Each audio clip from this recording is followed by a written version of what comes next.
I try to imagine a fellow smarter than myself, and then I try to think, what would he do?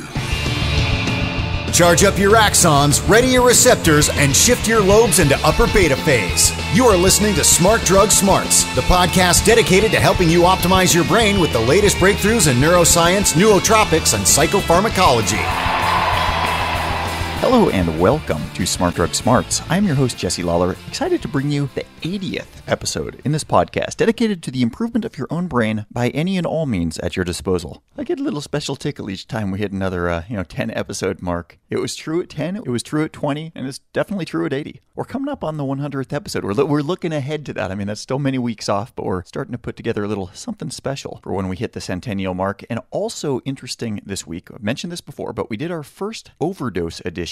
By the time this episode comes out, will have been published a couple of days ago, which is available only through the Axon mobile app. So if you want to see what we snuck in between episodes number 79 and 80, get yourself to the iTunes store, download that, and check it out. We've been getting some really good reviews on the Axon app, so I'm super happy people are liking it. This week's episode is going to be about something that you don't typically think about when you're thinking about cognitive enhancers, but you do when you hear the word drugs, and that is addiction. I recently met Dr. Jeremy Martinez. He's here in Los Angeles, and he is both a practicing doctor and the CEO of a place called the Matrix Institute on Addiction, and works with addictions of all type day in, day out, every single day. And I just kind of figured it would be interesting to have a conversation with him about addiction and see what the overlap is between the sorts of drugs and pharmaceuticals that we talk about on this show, and whether there's a cause for concern, whether he sees any of that in his practice, and some of the slippery slopes that might be out there. So that'll be the main interview. If you hang around until the end of the episode, I'm going to tell you when you might want to time your exercise to get the most out of it cognitively. That will be in the Ruthless Listener Retention gimmick. But now, as usual, let's kick things off with This Week in Neuroscience. Smart Drug Smarts. This Week in Neuroscience. So it seems like everywhere you look around neuroscience these days, you're seeing more and more evidence that gut health and brain health are intimately interwoven. And in this study, which was done on a bunch of pregnant mice, it turns out that the blood-brain barrier, which is, of course, the very important barrier around the brain that keeps things like blood-borne illnesses and toxins from getting directly into the brain from the bloodstream, the integrity of the blood-brain barrier created during fetal development is highly affected by the health of the gut microbiome in the female mother mouse. I guess female mother, you probably could have inferred that. Anyway, they did this study. They took a bunch of pregnant mice, and from about half of them, they basically stripped out the microbiome. They gave them a bunch of antibiotics. They wiped out the useful bacteria that line the gut of those mice, and then they let their pregnancy continue. And unlike the normal mice in the control group that had their microbiome and had their blood-brain barrier sort of close up during the course of fetal development as it should, the fetuses within microbiome-less mouse mothers basically wound up with leaky blood-brain barriers. The patchwork of cells that create the blood-brain barrier didn't really close up all the way, and this condition persisted even into adulthood. They never really wound up with a fully closed blood-brain barrier, which raises a lot of questions about just how important gut health might be for human mothers that are gestating infants. Another interesting point they make is that, I guess both in mice and humans, the blood-brain barrier hasn't fully closed up even when a baby is born. There's still some postnatal development going on, and so when a cesarean section is done and a woman is given a lot of antibiotics because she's about to get her stomach sliced open, the question is, could that massive dose of antibiotics have some negative impacts on the microbiome of the mother in such a way that could actually impact the brain of the child even postnatally? Obviously, that's not clear. Obviously, that's something that would be incredibly difficult to really do a study on, since unlike mouse mothers, human mothers tend to be a bit squeamish about such things. But one more study just reinforcing that idea that the impact of our guts and the little beasties that live inside of it that are not technically human still has huge effects on our brains and cognition. Happy to report that we picked up a 5-star review on iTunes from listener ADD Aptogen, who says, "I am hooked. Axon is my new walking buddy. Please start doing 2 a week so I don't run out." Oh, jeez. Oh, we're finally up to 1 a week, and now they want 2 a week.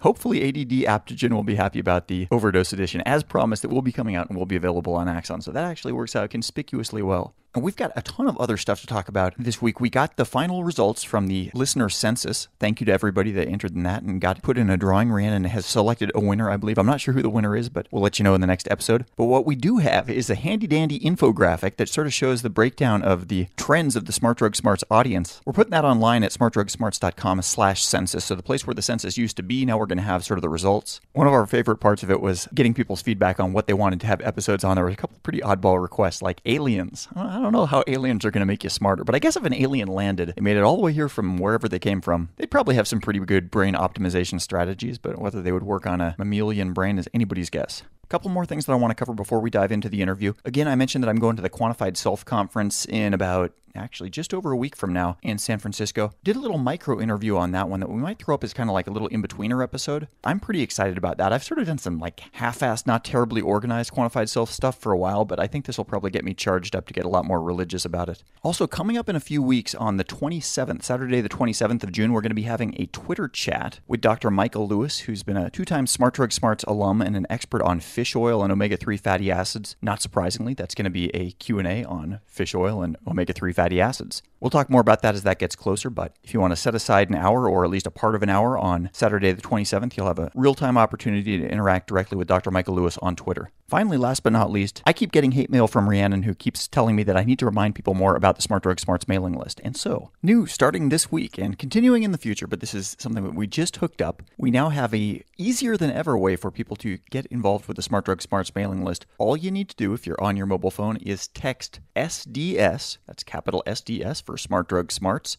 to the number 33733. So let me interrupt and answer the question, which is probably the elephant in the room, of why would you want to actually pull out your mobile phone and text SDS to this number 33733? Only to have one more email show up in your in-basket every week. Well, what is in that email? If you like this podcast, if you're interested in the kind of thing we're talking about here, think of this email as a written adjunct to Smart Drug Smarts. It's going to point you in some directions around the web that you might not know about, to find out about breaking news in neuroscience, to find out about new brain hacks or things you might take advantage of. It's basically a way of sort of volunteering, raising your hand and saying, hey, I'm really, really into this stuff that you guys are doing. When there's something that you're going to let people know about, I want to be one of the people that gets let know. As our audience has grown, we've gotten a lot of offers over the years from people that aren't so much in the academic realm, but are more in the retail realm of selling things to people that are interested in brain health and optimization. And we haven't really done much with that yet. But the nice thing about having a mailing list built up is when these people come a-knockin', to people to say, hey, we've got this many people that are interested in this kind of thing, gives us sort of like a collective bargaining power to maybe squeeze some deals out of these folks. But yeah, the email list, it's once a week, worth reading, easy to delete, easy to unsubscribe from if you don't like it. And to sign up, all you need to do is from a US mobile phone, text SDS to the number 33733. Anyway, that's all the news tidbits for this week, so let's dive into the main interview.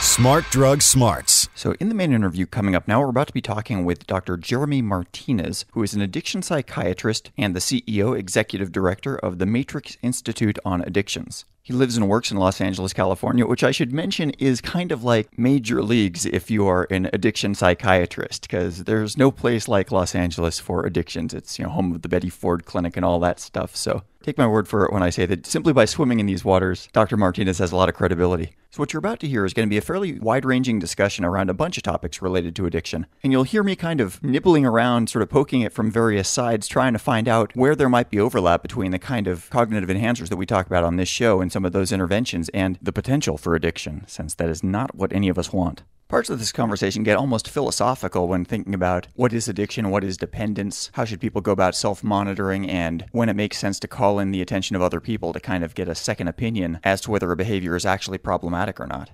But let's jump into the conversation with Dr. Jeremy Martinez. I wanted to talk specifically about the types of addiction that one doesn't hear about so often. In the media, movies, film, in general popular culture, we hear a lot about alcoholism, probably number one, and then we hear a lot about things like sort of the hard drugs, people that are heroin addicts. And probably of more interest to this audience is some of the lesser known forms of addiction, people that might be addicted to pharmaceutical drugs or even over-the-counter drugs that aren't necessarily thought of as drugs of abuse. How often do you deal with situations like that in your practice? These situations arise very frequently. One question is often somebody who has a history of addiction, when they're trying to get sober, if they introduce another substance, is this causing them to relapse or is it causing another addiction on its own? And sometimes that may be the case, but not always. One distinction I make is between addiction and physical dependence. So if somebody is drinking caffeine every day, they're going to have a physical dependence on it. When they stop drinking caffeine, they begin to have headaches. They might have some irritability, tiredness. And that's indicative of some type of physical dependence. Now, someone could be physically dependent and addicted, but addiction involves this component of preoccupation with the substance and seeking out the drug despite any adverse consequences. So despite going to jail, despite having multiple DUIs, continuing to drink. So there is a distinction there. And your audience may be familiar with some of the physical dependence from some medications, which are not necessarily addiction. If someone is using a medication like modafinil or dextroamphetamine, they may develop a physical dependence. Where it crosses over into addiction is when that use escalates and it becomes problematic, begin to have social problems, problems at work, not able to go a day without using the drug, can have an intense preoccupation with it. That's more classic for addiction. That's a really interesting and fine distinction there between the two ideas of physical dependence and addiction. Based on that, it almost sounds like addiction is a purely psychological thing. If you kind of think of it as a separate spectrum from physical dependence, do you find that those two essentially operate independently of one another? Are there people that are physically dependent on substances but manage to completely avoid ever getting addicted, or vice versa, people that are psychologically addicted to something but don't really have a physical dependence to speak of? Yes, so that's a very interesting question, because something that we see frequently in medical clinics is people who are treated with opioid medications, things like Vicodin, Norco. They may be taking these medications regularly, and over time they're going to develop a physical dependence. And opioid withdrawal is very, very uncomfortable. Muscle pain, bone pain, nausea, vomiting, diarrhea. Feels like the worst flu of your life. And that person is not necessarily addicted. Their bodies become dependent, so they're getting this reaction as they stop the medication. Certainly, we do see people who are physically dependent and can be tapered off these medications without having the same types of psychosocial problems. The other question is very interesting also. Can you be psychologically addicted without the physical dependence? One example of this would be with something like gambling. With gambling addiction, there is no physical drug that you're taking, but there are physical and chemical effects that happen in the brain. So our psychology is not completely separate from physicality. We have this neurochemistry that is responsible for these behaviors. All of these addictions, they all converge on the same pathway, this dopamine pathway of the ventral tegmental area to the nucleus accumbens to the prefrontal cortex. All of our addictive substances and addictive behaviors interact with this pathway. So there is physicality. But if we were to distinguish, whether someone has a physical withdrawal or not from an addiction, certainly we can see an addiction happen without a substance that causes withdrawal. Now, many people who do have these behavioral addictions, or what we call process addictions, often they will feel like there is some physical withdrawal when they're not able to engage in the activity. So a person who has a sex addiction may find that on the days when they're not looking at pornography, going to look for prostitutes, doing any of the the addictive sexual behaviors that they're involved in, they may feel depressed, they may feel irritable, they may feel upset stomach. Sometimes they really do have a physical withdrawal from the activity. So, our mind and our body is not completely separated. To a certain extent, I'm sure that we're all dopamine addicts to one degree or another. That's sort of how our brains are wired to work. To take the example of the sex addict versus the gambling addict. So let's say somebody is a gambling addict, but not a sex addict, and they're used to a major reward system being built around gambling. But for whatever reason, they're not able to fulfill that. They're on a desert island with no casinos, no decks of cards, but they do have somebody to have sex with. Why is it that the amount of dopamine that they might get from the sexual partner is so much less and basically doesn't fulfill that addictive need that they're used to normally getting from gambling? When we look at these dopaminergic states in somebody who has an addiction versus someone who doesn't, contrary to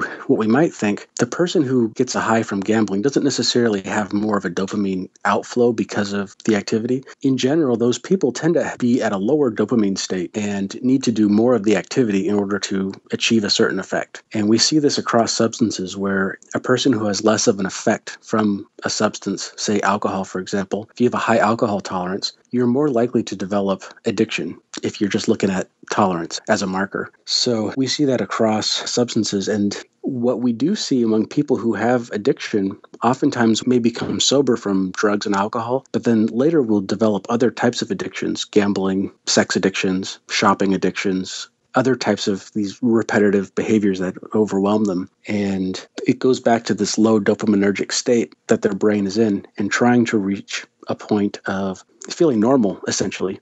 Your listeners are interested in the idea of getting your brain in this optimal functioning state, and dopamine is an important part of that. Essentially, that's what a person with addiction is trying to do. So some of our ideas about future targets for medication to treat addiction look at increasing dopamine levels to get them to a state where they won't have the intense cravings for drugs, alcohol, or other behaviors. Now, that's something I want to go back to because we had an episode on dopamine a few weeks ago, and one of the big aha moments, I'm sure, for a lot of people was this change in the way that dopamine is perceived from not necessarily being a chemical of reward to a chemical of motivation. What you're just saying is that actually people that we think of as being very motivated, we think of an addict as being motivated to get whatever it is that they're addicted to, of being a low dopaminergic state. How do you reconcile those two ideas? One thing that generally happens when you start to look at individual neurotransmitters is that neurotransmitter in one part of the brain may not do the other thing somewhere else. And it also may affect the body somewhere else in a completely different way. So it's kind of difficult to target motivation to just one neurotransmitter. One of the things that is always an interesting way to look at the neurotransmitters is looking at drugs of abuse and how they affect them. So methamphetamine, for example, it is a prescription medication. It's approved by the FDA. It's rarely prescribed, and it's under the trade name Digoxin. It's prescribed for ADHD, attention deficit disorder. It's also prescribed for weight loss at times. I mean, at least in the past it was. It's rarely prescribed for that now. At this point, it's really kind of a go-to medication for something like narcolepsy if nothing else is working. So it's just rarely used because we know that it has some problems in the way that it affects the brain. In studies looking at chronic methamphetamine users, there's damage to the prefrontal cortex. We see reduced levels of N-acetyl aspartate, which is a neuronal marker for damage. It's something that we wouldn't typically use. But one thing that is of a lot of interest in the addiction community is that people who've had addiction to methamphetamine, their cognitive abilities, memory, and ability to other executive functioning skills is greatly reduced. So there have been various studies looking at ways to improve that. One of those is exercise. Exercise increases BDNF, and it's been looked at in studies with methamphetamine users, with schizophrenia. BDNF is a brain-derived neuronal factor for those following along at home. Yeah, so I think it's a really interesting area. And at UCLA, they were working on a study looking at exercise among meth users who are becoming sober and looking at their muscle mass. Muscle mass is greatly decreased in those who've been using methamphetamine. So I think the exercise has a couple of different benefits in terms of both increasing BDNF and improved cognition as well as their physical functioning. There's been a lot of negative studies looking at modafinil and methamphetamine-dependent people for cognitive improvement. There have been a lot of methodology problems, especially with assuring compliance to the treatment medications. So sometimes these negative studies will lead researchers to abandon looking at medications like modafinil for cognitive enhancement in these folks. But I would encourage researchers to continue to look at it because certainly from a clinical standpoint, using these medications off-label, we do see improvement in cognitive function, in mood for those who are withdrawing from methamphetamine. Some people who are withdrawing from methamphetamine may have severe depression, and I've had some benefits using modafinil or armodafinil with those individuals. Was able to reverse their depressed mood during withdrawal. That's one thing that I find myself thinking about so much with doing this podcast is what exactly does smart mean? Because we kind of have this little kid's definition of smart that we carry around with us in the normal world as if it's one thing. If you're in a better mood or more awake or have a better memory, it's like all of these things are sort of factors of smart, and moving any one of those dials is going to kind of increase your overall smartness. Whereas trying to say holistically what smartness is and what lever you should be pulling or dial you should be turning is really tough to say. Yeah, absolutely. It's very interesting. And the other thing that is an issue in this country is the idea of looking at ADHD as a diagnosis and the treatments that we're going to use for some of these individuals. And in some situations, it's kind of my personal belief that our society has created some expectations in certain situations where it would cause more people to fall under the criteria for ADHD than if the societal expectations weren't so great. From my memory of looking at statistics, ADHD is often quoted as being underdiagnosed, but it's also quoted as being overtreated. There's probably some segmentation in society of certain groups where ADHD is not being addressed, and then other groups where there's an overtreatment of what is thought to be ADHD based on a parental expectation that, well, my kid's not getting straight A's, so he must have ADHD. Let's see what kind of medication we can give him and improve his report card. Anecdotally, what are some of the more bizarre addictions that you've seen in your practice, things that aren't typically thought of maybe as drugs of addiction, but I'm sure sure that some things have crossed your path that defy the mainstream. One substance that's not particularly rare or strange, but it's increasingly common is kratom, which is an herbal supplement essentially, but it has opioid-like properties. So what I noticed in our local smoke shop was that there were various forms of kratom, whether it was like a smokable form or a pill, but also it came in these liquids, which I'm assuming is being used in a vape, in a electronic cigarette. This is something that's particularly concerning because once someone starts becoming addicted to opioids, so we're talking about there's addiction dependence. When somebody has addiction, the physical dependence will often keep it going. It makes it very, very hard to stop because you're having the withdrawal as well as the positive effects and the drug-seeking behavior.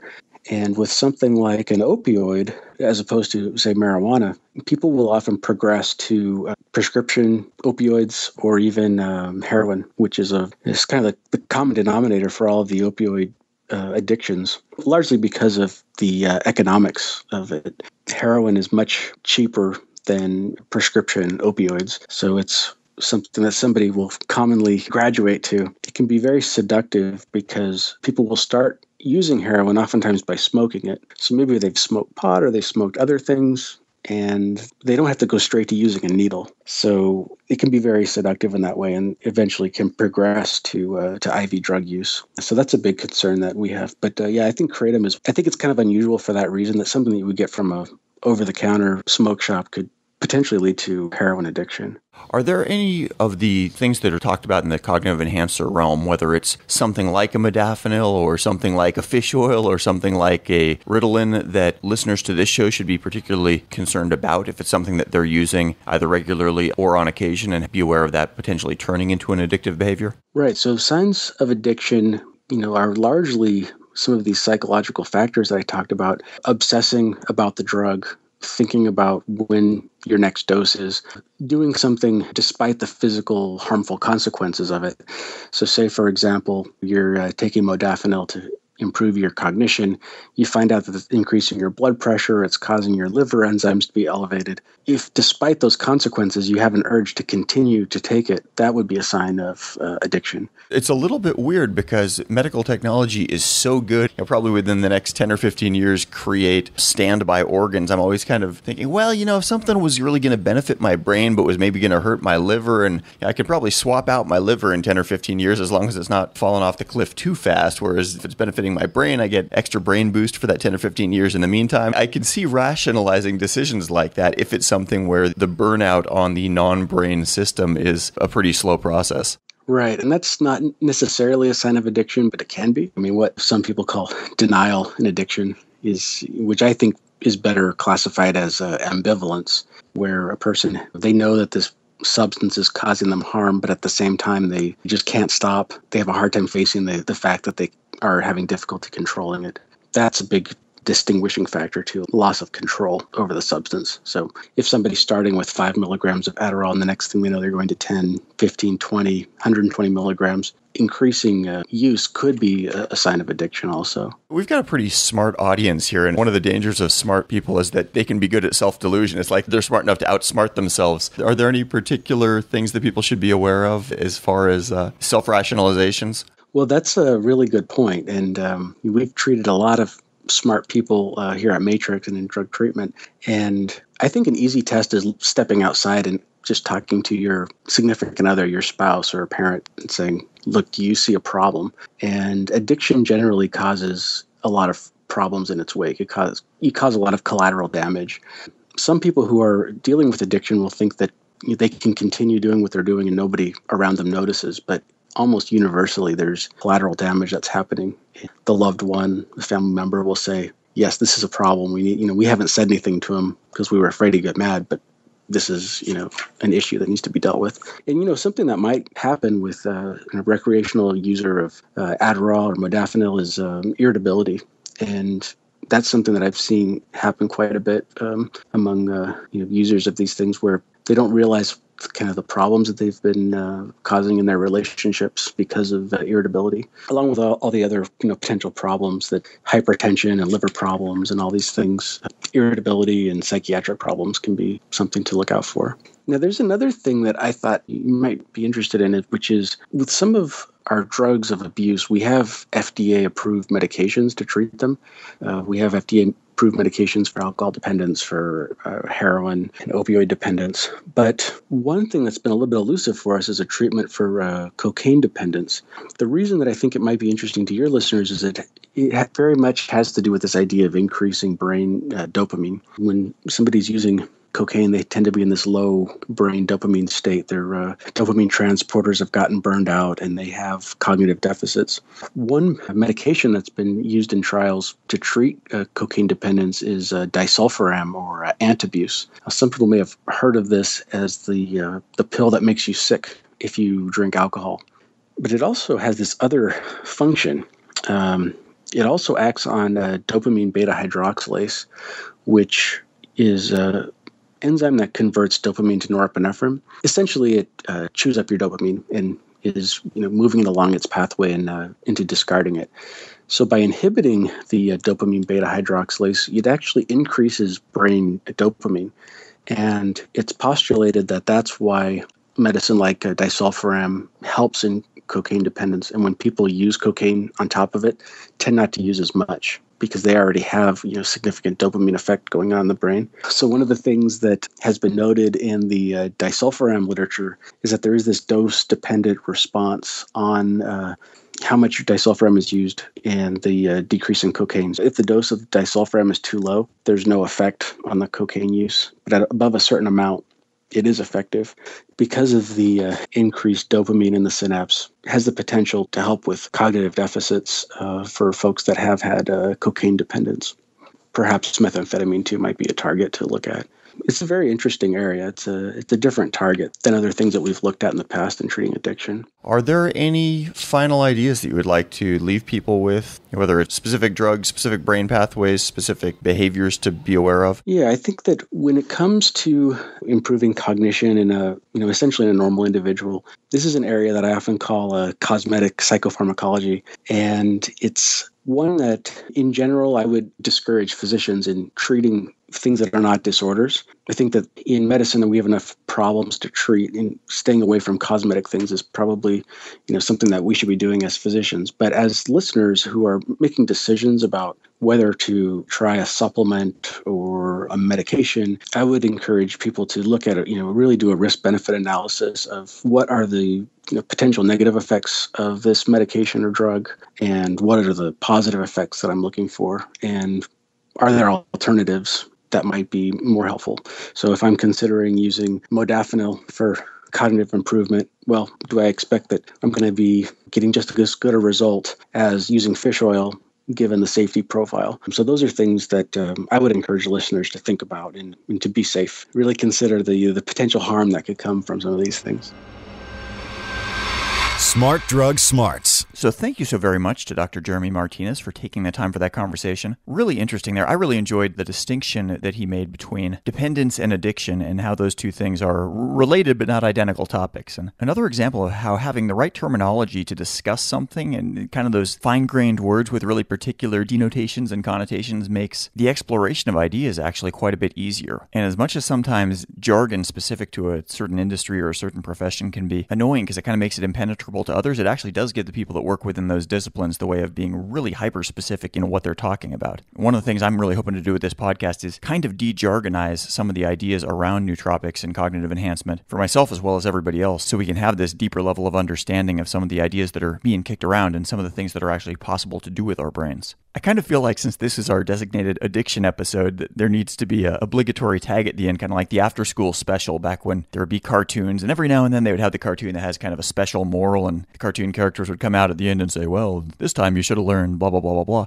If anybody is listening that has personally or first or second hand experienced addiction related to something that we typically think of as a cognitive enhancer, I would really be interested to sort of hear about that, of course, completely anonymously or however you feel comfortable. I haven't come across this myself yet. I haven't met someone or had someone reach out to me that has really had an addictive type problem with a cognitive enhancer, but that's not to say that it doesn't exist. And I know that, as Dr. Martinez said, addiction to prescription pharmaceuticals is not at all uncommon. So both to satisfy my own curiosity and just to kind of know what's out there if people ask in the future, which I'm sure they will. If anybody does have any firsthand knowledge and they want to volunteer that, I would be super curious. And of course, you can email me or anything else. If you send something through the website, you don't need to leave an email address. It's completely anonymous. That's smartdrugsmarts.com contact form. But anyway, enough of that for now. I bet that we'll hear from Dr. Martinez in another episode. We talked a bit longer after that call completed, and he's actually got a really great deal of hyper-specific knowledge about different pharmaceutical products and might be able to be a domain expert on one of our kind of substance-specific episodes in the future. So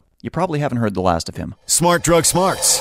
Ruthless listener retention gimmick. So I still owe you guys a good, solid episode on exercise in the brain. That is something I've been wanting to do for a while. We've been trying to get the right expert to really delve into this in the right way, but the timing has been elusive, and I apologize for that. However, this is not to say that exercise is not a really very powerful intervention that can be cognitively beneficial. And in fact, this ruthless listener retention gimmick is all about when to time your exercise to get the most out of it cognitively. It turns out that things that you study or learn, this is generally learning, it doesn't need to be like book study, heads down in a textbook or whatever, but things that are learned just prior to an exercise session tend to be remembered better than if the exercise session is done beforehand or, worse, isn't done at all. In a variety of experiments, people that biked, they did leg presses, or even simply squeezed a hand grip after they were learning did better on a recall test in the hours, days, and weeks that followed. Mechanism of action here is not exactly clear, but scientists think that it is because memories with an emotional component are the most long-lasting, and that exercise excites the body and in a way is kind of like a shortcut to emotional arousal and can probably trigger some of those same effects in the laying down of memories.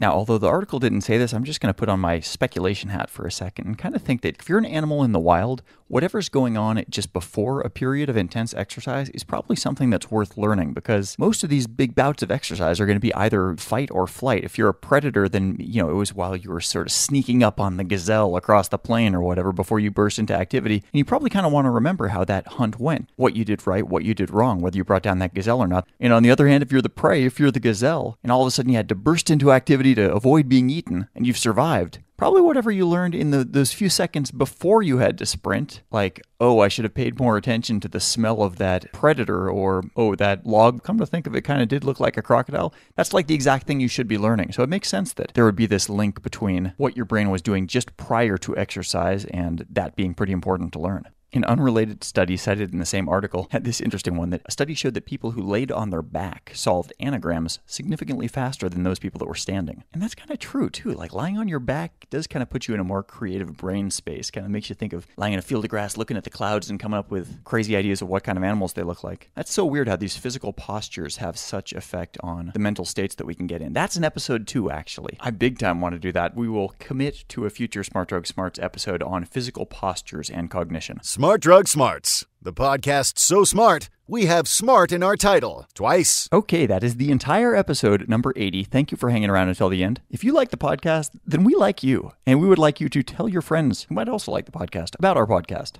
Maybe even about our website, smartdrugsmarts.com, where you will also see the links to everything that we talked about here. I'll be back at you next Friday, same time, same podcast, and with the same unflagging commitment to helping you fine-tune the performance of your own brain. Have a great week, and stay smart.